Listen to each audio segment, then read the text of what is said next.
Here are three important things you need to know about severance agreements. Number one, the fact that your company offers you severance doesn't necessarily mean that they believe that they're terminating you for unlawful reasons and that you have a case against them.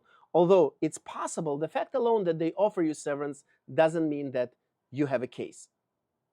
Number two, when you accept severance and you sign that severance agreement in exchange for that payment, you waive all known and unknown claims that you might have against that employer. This means that you cannot come back, let's say, a month later or 6 months later and say, hey, I learned something new about my termination. I learned that I might have been terminated because of my race or my gender or my age or because I complained about unlawful harassment, and now I would like to pursue a case against the same employer. No.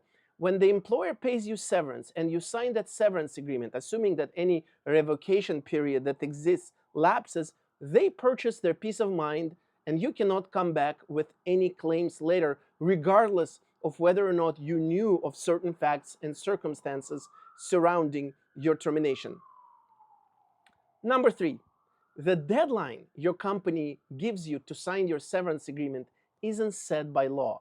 If you need more time to discuss and evaluate your separation, your termination with an attorney to determine what the best course of action is, maybe you have a case, maybe you don't, maybe you should negotiate higher severance, maybe you shouldn't. You should ask your employer for a few more days or even another week or two to sign that agreement or to consider that agreement. In most cases, the employer will have no problem with this, and rarely will they insist that you either sign the severance agreement by tomorrow or it's off the table.